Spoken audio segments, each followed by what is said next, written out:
하나님의 이름에 대해서 계속 살펴보고 있는데 하나님의 이름의 종류가 참 많죠. 우리 하나님의 이름을 통해서 우리 하나님 어떤 분이신지 그분의 성품도 알 수 있고 또한 그분의 능력도 알 수 있고 그분의 어떠함을 우리들이 하나님의 이름을 통해 특별히 우리 성경에 하나님께서 기록해 주신 그것을 통해 우리들이 하나님을 알아가는 시간입니다. 오늘은 임마누엘이라는 이름을 가지고 우리 하나님의 이름 임마누엘, 이게 무슨 뜻일까? 이것이 우리 삶과 어떤 연관이 있을까를 살펴보면 좋겠습니다. 임마누엘, 우리 교회를 다니신 분들이면 당연히 아는 그 이름 임마누엘. 하나님께서 예수님에게 직접 붙여주신 이름입니다. 하나님이 예수님께 직접 붙여주신 이름이 특별한 의미를 가지고 있죠. 이사야서 7장 14절에 이렇게 예수님에 대해 예언을 하고 있습니다. 그러므로 주께서 친히 징조를 너희에게 주실 것이라. 보라, 처녀가 잉태하여 아들을 낳을 것이요 그의 이름을 임마누엘이라 하리라 라고 이렇게 예언하고 계세요. 예수님이 오시기 전에 이미 하나님께서는 구약시대에 이런 예언을 주셨고 마태복음 1장 21절부터 23절까지의 말씀, 아들을 낳으리니 이름을 예수라 하라. 이는 그가 자기 백성을 그들의 죄에서 구원할 자이심이라 하니라. 이 모든 일이 된 것은 주께서 선지자로 하신 말씀을 이루려 하심이니 이르시되 보라, 처녀가 잉태하여 아들을 낳을 것이요 그의 이름은 임마누엘이라 하리라 하셨으니 이를 번역한즉 하나님이 우리와 함께 계시다 함이라. 아멘. 마태복음 말씀 하반절이 아까 읽었던 이사야 말씀과 똑같죠. 하나님께서 말씀하신 것이 마태복음에 와서 이 신약 시대에 예수님이 태어나심으로 인해 그 예언이 성취가 되었다라는 것을 증명하는 구절입니다. 성경에 임마누엘이라는 단어가 딱 3번밖에 안 나옵니다. 방금 전에 살펴본 이 두 구절이 바로 전통적으로 연계성을 가지고 예언과 그 예언의 성취로 이해가 되고 그것이 우리들이 다 알고 있는 바입니다. 간단히 설명을 하면 이 단어를 잘라서 원어를 설명을 해드릴게요.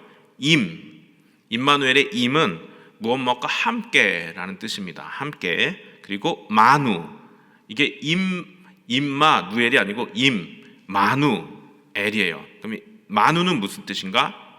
우리라는 뜻이에요. 그리고 마지막 엘은 여러분 아마 아실 거예요. 엘 누구시죠? 하나님이에요. 이게 무슨 뜻인가 보니 함께, 마누, 우리, 엘, 하나님. 하나님이 우리와 함께 계신다. 그래서 성경에서도 이렇게 풀어서 해석을 해주셨죠. 여러분 구약시대에 하나님께서는 이스라엘 백성들에게 함께 하리라, 내가 너희와 함께 하리라, 그리고 내가 너희와 함께 있으리라, 그리고 비슷한 뜻으로 내가 너희를 떠나지 아니하리라 라고 이스라엘 백성들 그리고 아브라함에서부터 다시 시작해서 그러한 말씀들을 우리들에게 주고 계십니다. 세어보니까 한 수십 번 정도 하나님이 그렇게 말씀을 하셨더라고요. 구약 성경을 통해서. 구약에 하나님께서는 이스라엘 백성들과 사실 항상 함께 하는 것을 원하셨어요. 하나님께서 함께 하는 것을 원하셨어요. 함께 한다라는 히브리어, 아까도 살펴본 임마누엘의 임이라는 그 단어가 가진 기본적인 뜻이 있는데 이게 중요합니다. 친교와 교제를 기반하고 있어요. 그러니까 좀 쉬운 말로 하면 이거예요. 함께 한다는 게 단순히 옆에 위치상 옆에 함께 한다 이 의미가 아니고 서로의 관계에서 교제와 친분을 가지고 함께 하는 거예요. 그러려면 여러분 뭐가 필요할까요? 서로가 함께 보내는 시간이 필요할 거고, 서로가 서로에게 집중하는 시선이 필요할 거고, 서로가 함께 교제하는 그 마음이 필요해요. 그러니까 위치상 그냥 내가 너희와 함께 할게 그러면 내가 네 옆에 있을게 이 의미가 아니고, 내가 너희와 함께 할게 라는 것은 나 너하고 이야기하고 싶고, 나 너하고 이 시간을 함께 보내고 싶고, 나 너하고 내 마음을 쉐어하고 싶다라고 하시는 거예요. 그러니까 여러분 성경에서 하나님이 이스라엘 백성들과 우리 사람들에게 내가 너와 함께 하겠다, 함께 하고 싶다라는 그 의미는 위치상 네 옆에 있겠다가 아니라는 걸 이걸 꼭 알고 가셔야 돼요. 하나님이 우리와 대화하고 싶어 하시고 마음을 쉐어하고 싶어 하시고 하나님이 우리에게 좋은 것 해주고 싶어 하시고 그게 함께 있겠다라는 의미입니다. 서로를 바라보기도 하고 그리고 서로가 같은 곳을 바라보기도 하고 서로의 마음을 확인하고 싶어 하셨다? 이거 약간 연애 감정과 비슷하잖아요. 그렇지 않나요? 근데 맞아요. 여러분, 이 세상의 시작, 천지의 창조, 하나님께서 이 세상을 창조하신 이유가 그분이 만드신 피조물인 우리 사람들과 교제하고 싶으셔서라고 말해도 무방할 정도예요. 잘 생각해 보세요. 하나님 천지를 왜 창조하셨나? 가만 보면 여섯째 날에 사람을 만드시고 그 기뻐하시고 그 에덴 동산에서 하나님께서 정말 보시기에 정말 너무 좋았다라고 말씀하시는 거. 그러니까 천지 창조의 이유는 사실 여러 가지 신학적인 의미를 둘 수는 있겠지만 정말 하나님께서는 우리 만드신 사람들과 그 시간을 함께 공유하고 싶으셨던 거예요. 서로 바라보고 정말 서로 이야기하고 거닐며 동산을 거닐며 하루 일과가 어땠는지 조잘조잘대면서 그런 사람들의 모습을 함께 쉐어하고 사랑해주고 싶으셨던 그 마음. 그러니까 하나님의 원래 사람을 향한 마음이 사실 그거였다는 거예요. 그래서 하나님이 지금도 그때부터 지금까지도 우리와 함께하고 싶어 하세요. 우리 마음을 알아주고 싶으시고 우리의 생각을 듣고 싶으시고 어떻게 하면 하나님이 우리를 얼마나 사랑하는지 알려주고 싶으시고 그게 우리 하나님이 우리와 함께하고 싶어 하시는 그 큰 의미입니다. 그런데 안타깝게도 인간의 타락으로 인해서 창세기 6장에서 하나님은 사람과 함께하지 못하심에 대해 한탄하세요. 이렇게 말씀을 하십니다. 창세기 6장 3절입니다. 여호와께서 이르시되 나의 영이 영원히 사람과 함께하지 아니하리니 이는 그들이 육신이 됨이라. 그러나 그들의 날은 120년이 되리라 하시니라. 이게 무슨 뜻이에요?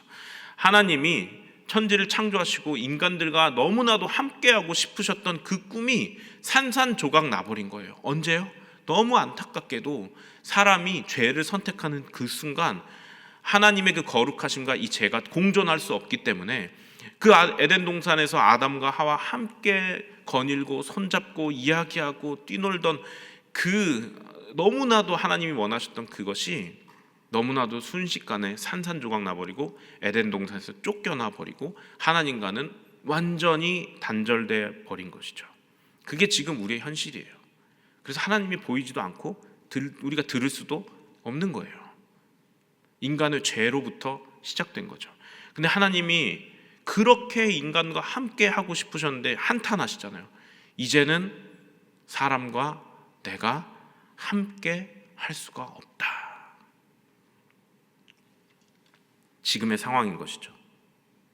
그러니까 원래 여러분 우리가 하나님과 함께 한다는 건 이러한 모습, 이러한 형태의 모습이 아닙니다. 제가 여러분들과 지금 함께 이야기하고 나누고 웃고 울고 함께 이렇게 교제할 수 있는 것처럼 우리가 하나님과 원래는 그런 존재였다는 거예요. 죄가 세상에 들어오기 전에 에덴 동산에서는 아까 말씀드린 것처럼 그런 함께 하심이 온전하게 이루어지고 있었습니다. 그러나 그 함께 하심은 안타깝게도 인간에 의해서 깨져 버렸어요. 하나님에 의해서 깨진 게 아니고 인간에 의해서 깨어져 버렸죠. 그래서 하나님께서 그렇게 한탄하신 거예요. 이제는 내가 그토록 사랑하는 이 내 피조물들과 함께 할 수 없다니 라고. 사실 성경이 시작하고 6장밖에 안 넘어갔는데 그런 일이 벌어진 거예요. 너무 안타깝지 않으세요? 한 절반쯤 가서 그랬으면 하나님도 덜 억울하시지. 시작해갖고 6장 지나갔는데 성경이 끝나려면 아직 한참 멀었는데 하나님이 그 사랑하시던 사람을 잃어버린 거예요.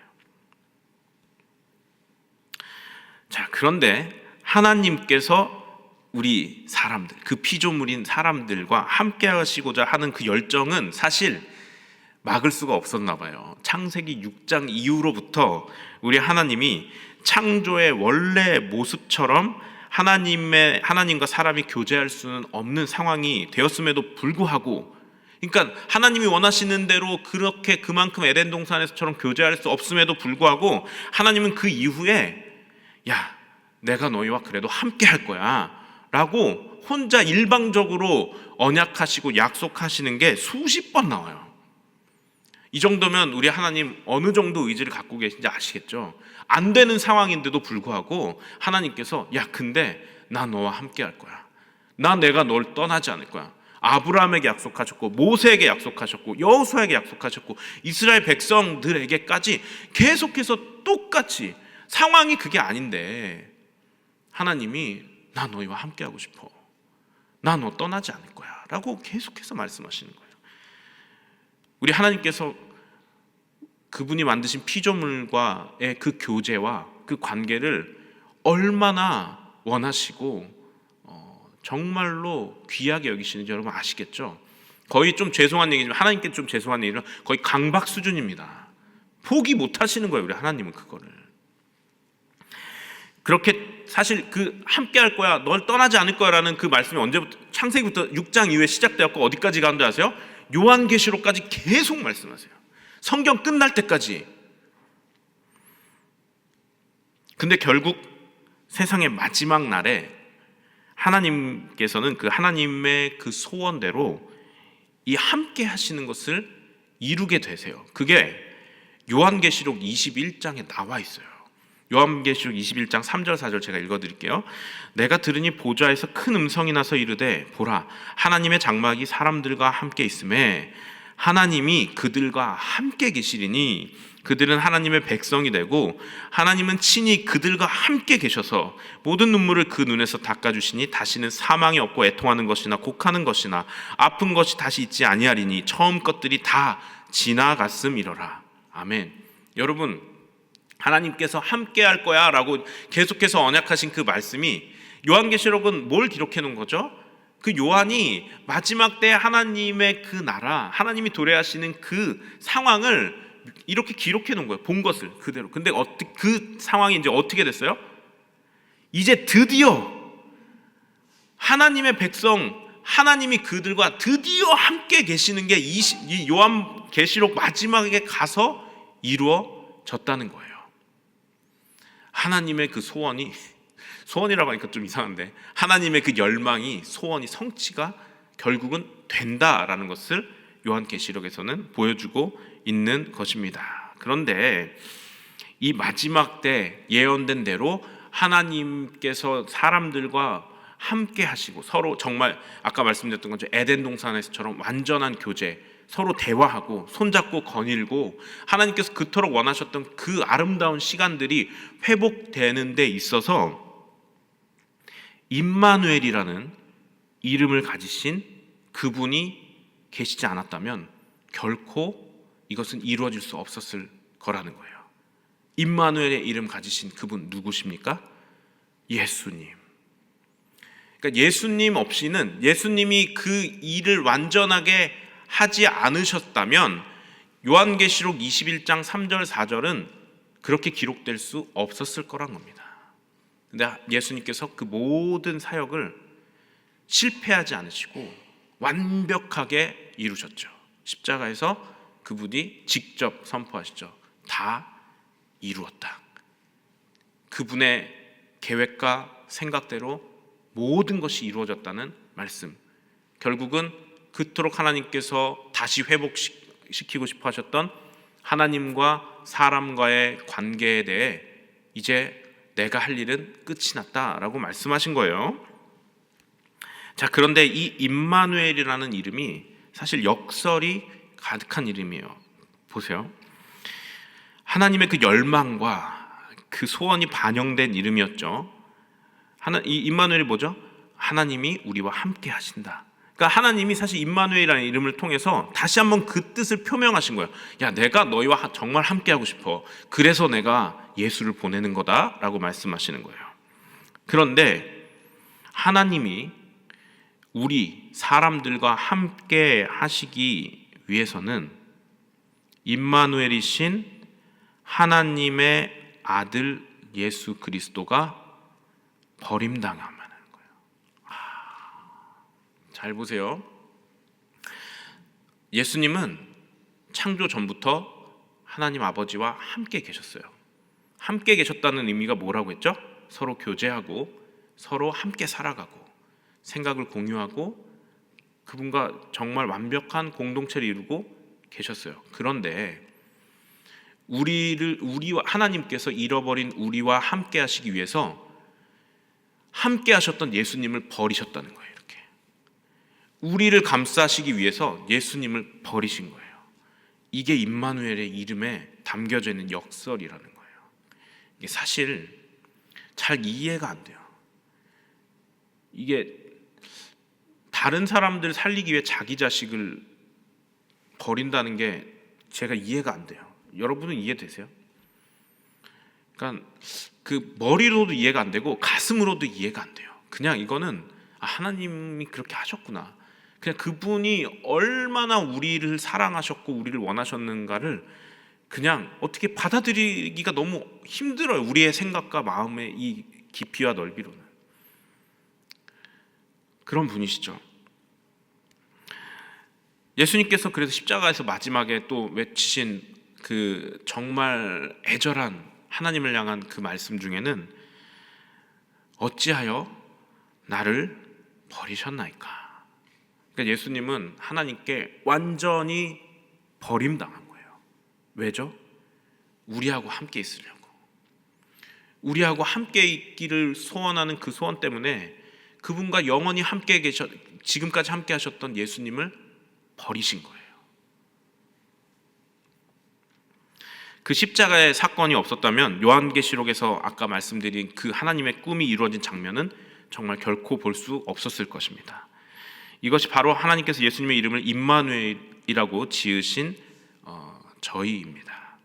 자, 이제 하나님과 예수님께서 임마누엘의 이름을 주시면서 아버지 하나님과 성자 예수님의 그 사역이 십자가에서 이제 다 이루어졌다. 자, 이게 무슨 뜻인가? 자, 하나님과 인간 사이의 관계가 이제 완전히 회복될 길을 이제 열어놓으신 거예요. 쭉 길을 이제 열어놓으신 거예요. 오케이. 그럼 이제 어떻게 하면 돼요? 사람들이 이 길로 가면 돼요. 그러면 하나님이 원하셨던 그 정말 그 에덴 동산에서 아담과 하와와 함께 교제하셨던 그 모습들이 이제 회복이 되는 일만 남았어요. 이 길만 따라가면. 근데 문제가 있어요. 뭐죠? 인간이 아직 불완전한 상태고 죄악에 여전히 노출되어 있는 상태이기 때문에 이 길을 온전히 갈 수가 있을까요? 없을까요? 못 가요. 절대 못 가요. 그것은 이미 성경에서 사람이 구원에 이르는 길에 은혜 없이는 결코 될 수 없다라고 이미 하나님께서 표명을 해놓으셨어요. 그러니까 너희들의 힘으로는 안타깝지만 이 길을 끝까지 완주를 못해 라고 말씀해 놓으신 거예요. 자, 이것이 인간의 한계죠. 그분이 완벽한 그 사역의 감당을 통하여서 십자가의 사역으로 말미암아 이 길을 열어놓으시긴 하셨는데 인간이 문제네. 우리 사람들이 그 길을 걸어갈 수가 없는 거예요. 끝까지. 자, 그래서 그 관계 회복 프로젝트, 자 이제 프로젝트라고 하겠습니다. 우리 하나님이 그 우리들과의 그 관계를 회복하고 싶으셔서 프로젝트를 세우셨는데 요한복음 14장 25절과 26절 말씀을 제가 읽어드리겠습니다. 내가 아직 너희와 함께 있어서 이 말을 너에게 하였거니와. 오늘 본문 말씀이죠. 예수님께서 우리 제자들에게 하시는 말씀이에요. 보혜사 곧 아버지께서 내 이름으로 보내실 성령 그가 너희에게 모든 것을 가르치고 내가 너희에게 말한 모든 것을 생각나게 하리라. 자, 우리 삼위일체 하나님 중에 우리 성령님 이제 또 등장하셨어요. 아버지 하나님, 예수님 지금까지 보다가 이제 성령님이 등장하셨는데 심지어 예수님은 이렇게까지 말씀하세요. 요한복음 16장 7절입니다. 그러나 내가 너희에게 실상을 말하노니 내가 떠나가는 것이 너희에게 유익이라. 내가 떠나가지 아니하면 보혜사가 너희에게로 오시지 아니할 것이요 가면 내가 그를 너희에게로 보내리니. 예수님이 승천하시려고 그러는데 제자들이 예수님 어디 가세요? 이제 예수님 부활하셨으니 영원히 우리와 함께 하세요 라고 하니까 예수님이 뭐라 그래요? 아니야, 내가 가는 게 너희들한테 오히려 더 좋아. 왠 줄 알아? 난 지금 육신을 입고 있잖아. 내가 가고 하나님 우편에 앉아 있고 영이신 성령님을 너희에게 보내줄 거야. 그러면 왜 보내신 걸까? 이게 중요해요. 왜 보내신 걸까? 아까 성령을 표현하는 단어 중에 어려운 단어가 하나 있었는데 기억하십니까? 보혜사. 야, 이게 뭔가요? 어렸을 때 들었을 때 이게 뭔 말이야 그랬어요. 그냥 쉽게 말하면 도우시는 분, 뭘 돕는가 살펴보죠. 이 성령은 성경에서 하나님의 영이라고 표현된 경우가 많고요. 또 사도 바울은 예수의 영이라고도 표현을 했어요. 공식적으로는 그분도 하나님이시죠. 영이라고 해가지고 부리는 그게 아닙니다. 우리 성부, 성자, 성령, 삼위일체 하나님은 다 그 동등한 권위를 가지신 하나님이세요. 삼위일체 교리를 지금 여기서 설명하려면 설교 한 편을 더 시작해야 됩니다. 그걸 원하지는 않으시는 것 같고, 짧게 축약하면 아버지 하나님, 그리고 아들 예수님, 그리고 방금 전에 말씀드린 보혜사 성령님은 각각의 인격체이세요. 다 다른 존재란 얘기예요. 그러나 그 세 분이 완전한 연합을 이루심으로 말미암아 한 분 하나님이시다라고 설명하는 게 바로 이 삼위일체입니다. 즉 예수님께서 하늘로 올라가셔서 하나님 오른편에 앉으시면 예수님께서 그 즉시 성령님을 이제 너희에게 보내줄게 라고 말씀하신 거예요. 자, 그런데 사실 이 성령님은 천지 창조 때부터 같이 계셨어요. 그리고 구약 성경에도 성령이라는 단어가 몇 번 등장을 해요. 자, 그런데 공식적으로 보혜사라는 단어로 말미암아 하나님이 신약시대 예수님께서 성령님을 우리에게 보내시는 거예요. 이게 무슨 뜻인가? 이제 성령님의 역할이 무엇인가? 역할이 아주 분명해졌다라는 것입니다. 도우시는 분이라는 뜻의 구약시대에는 사실은 그런 뉘앙스를 찾아보기가 힘들어요. 구약시대의 성령님은 그런 뉘앙스로 표현된 적이 거의 없어요. 근데 신약 성경에 드디어 공식적으로 우리에게 보내주신 성령님은 아예 그냥 이름 자체가, 별명 자체가 보혜사예요. 도우시는 분, 우리를 도우시는 분으로 그 역할을 가지고 이 땅에 오신 것입니다. 그분은 지금도 우리와 함께 하시고요. 그분이 하시는 일이 무엇인지 아세요? 요한복음 14장 16절에는 이렇게 기록되어 있습니다. 내가 아버지께 구하겠으니 그가 또 다른 보혜사를 너희에게 주사, 성령님이시죠, 영원토록 너희와 함께 있게 하리니. 여기도 이분의 역할이 있는데 뭐예요? 함께 있게 하라는 거예요. 하나님의 강박은 아주 집요하신 거예요. 성령님이 이 땅에 오신 이유도 하나님이 우리와 함께하는 그 의지가 가득 담겨 있는 거예요. 그분이 우리와 함께, 무슨 의미라 그랬죠? 그분이 우리 옆에 그냥 있는 게 아니고 성령님 또한 우리와 교제하기 원하시고 우리를 정말 이끌기 원하시고 마음을 나누고 쉐어하기 원하시는데, 간단하게 말하면 이렇습니다. 자, 이제 정리를 해볼 거예요. 예수님께서 하늘로 승천하신 이후에 성령님이 우리 가운데 오셨습니다. 오순절 성령 사건을 통해 공식적으로 오셨어요. 그냥 조용하게 오신 게 아니고 공식적으로 오피셜리 오셨어요. 자, 그런데 그분이 하시는 일은 영원히 우리와 함께 계시는 거예요. 이것을 교리적으로 해석해 보면 이렇습니다. 잘 들으세요. 이제 종합합니다. 아까 제가 말씀드렸죠. 하나님께서, 우리 성부 하나님과 성자 예수님께서 그 열어두신 구원의 길, 지금 쭉 열려 있어요. 이 구원의 길이. 자, 그런데 사람들이 불완전하니까 아무리 그 길이 열려 있어도 그 길을 끝까지 완주를 못한다 그랬어요. 그런데 하나님이 그래서 도우시는 분이신 성령님을 보내셔가지고 우리가 그 길을 끝까지 완주하실 수 있도록 돕는 역할, 이게 구원사역이라는 거예요. 그러니까 이 삼위일체 하나님이 각자 역할이 있어요. 성령의 역할이 아직 남았는데 인간의 힘으로 그 길을 끝까지 완주를 못하니까 임마누엘, 야, 내가 너와 함께 할 거야. 그리고 이 땅에 오셔서 그 함께 하시는 약속을 이룰 때까지 우리를 진짜 팔짱을 끼고 끝까지, 이걸 이제 전문 용어로 교리적으로 견인이라고 하죠. 야, 같이 가자. 저 길 너 힘으로 못 가. 내가 도와줄게 라고 하시면서 우리 옆에서 팔짱 끼고 그 길을 끝까지 완주하게 하시는 거예요. 그래서 구원은 우리 힘으로 할 수 있는 게 아무것도 없는 거예요. 그분의 사역이에요. 우리는 그냥 그분을 믿고 그분 옆에 그냥 찰싹 달라붙어 있는 것밖에 할 수 있는 게 없어요. 그렇게 우리의 인생의 끝자락으로 가면 갈수록 그 성령님의 인도하심과 견인하심으로 말미암아 하나님께서 그 열어두신 구원의 길 끝에 결국은 하나님의 소원 성취 뭐예요? 다시 나 너희와 함께 할 거야. 그러니까 하나님이 정말 함께 하고 싶어 하셨던 거 바로 뭐냐? 얼굴과 얼굴을 맞대고 귀로 들을 수 있고 눈으로 볼 수 있고 손 붙잡고 껴안고 나 네가 너무 좋아. 내가 사랑하는 내 피조물. 하나님이 그거 회복하시려고 임마누엘이라는 이름을 붙여서 그 아들을 이 땅에 버리신 거예요. 그거 아니었으면 구원의 길도 없고 우리는 아무 소망도 없어요. 그냥 100년 평생 살다가 죽는 날만 바라보며 그렇게 심판의 날만 기다릴 수밖에 없었던 존재인데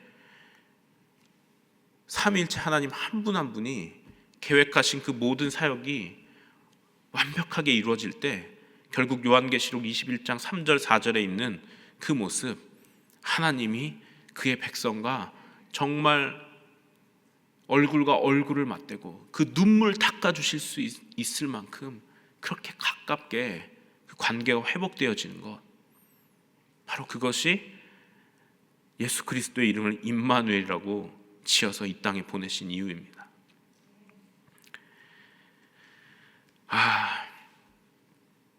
임마누엘이라는 이름은 사실 하나님이 우리와 함께 계신다 그러면 좋다, 감사하다 라고 말할 수 있지만 그 뜻에 담겨진 이름의 깊이를 알면 이게 하나님이 어떤 마음으로 임마누엘이라는 이름을 지어주셨을까 라고 우리들이 깨달을 수 있는 거예요. 그리고 우리들이 그 임마누엘의 이름을 통해 이미 열려진 그 구원의 길을 우리 불완전한 인간이, 아직까지 죄성이 있고 죄악된 세상에 있는 인간이 완주하지 못하니까 어떻게 해요? 성령님을 보내셔서 끝까지 우리 붙잡고 얼굴과 얼굴을 맞대어 볼 그날까지 인도하여 가시는 것, 바로 그것이 임마누엘 하나님의 구원 사역입니다. 여러분, 오늘 하나님의 이름에 대해서 임마누엘 하나님에 대해서 이렇게 말씀을 전하였습니다. 여러분, 하나님께서는 기억하실 게 있어요. 하나님께서는요 우리들과 지금도 함께하고 싶어 하세요. 여러분들, 성령님이 우리 함께 하신다는 의미가 무엇인가요? 저는 개인적으로 그렇습니다. 시도 때도 없이 혼잣말을 해요. 마음속으로도 하고 운전할 때도 하고 푸념도 하고 이렇게. 그런데 그것에 대해 제가 한 가지 가지고 있는 믿음은 나와 함께 계신 성령님이 이거 들으신다는 거예요. 그러니까 의미 없이 내뱉는 말이 아니고 힘들면 하나님 너무 힘들어요 라고 얘기하는 거예요. 그분이 대답이 저에게 귀로 들리는 건 아니지만 그분이 우리 마음을 알고 싶어 하시거든요. 그분이 내가 표현하는 걸 원하세요. 대화하고 싶어 하시니까요. 어쩌면 그분이 내가 힘들어요 그러면 성령님께서 나에게 어떠한 의미로 말씀하실 수 있겠지만 사실 우리가 귀로 들을 수는 없어요. 그러나 하나님께서 우리에게 우리 읽는 성경 말씀을 통해서 어쩌면 우리 마음속에 말씀하실 수도 있고, 우리는 그것을 조금씩 경험하면서 이 구원의 길, 열려져 있는 그 길을 가는 건 아닐까. 여러분, 그래서 우리들이 마지막으로 이 땅을 살아갈 때 하나님이 안 계신 것처럼 살지 말고 우리와 함께 계신다고 하셨던 그 성령님이 지금 이 자리에 우리와 함께 계시거든요. 눈에 보이시진 않죠. 느낄 수 없죠. 귀로 들을 수도 없죠. 그러나 그 계신 하나님을 우리가 인지하면서 인식하며 살았으면 좋겠다는 거예요. 그 얘기 무슨 얘기냐면 아까 말씀드렸던 것처럼 여러분, 기도의 골방에 들어가 꼭 무릎 꿇고 기도해야만 기도는 아닙니다. 그런데 우리 성령님께 여러분들의 마음, 작은 마음 한번 알아보세요. 하나님, 오늘 날씨가 너무 좋아요. 하나님 감사해요. 땡큐. 이런 작은 대화, 소소한 일상의 대화들, 마치 우리 옆에 있는 친구에게 내가 말하는 것처럼, 아내에게, 남편에게 말하는 것처럼 우리 하나님이 이거 듣고 계신다라는 마음과 믿음을 가지고 하나님과 그렇게 교제해 보면서 사는 거예요.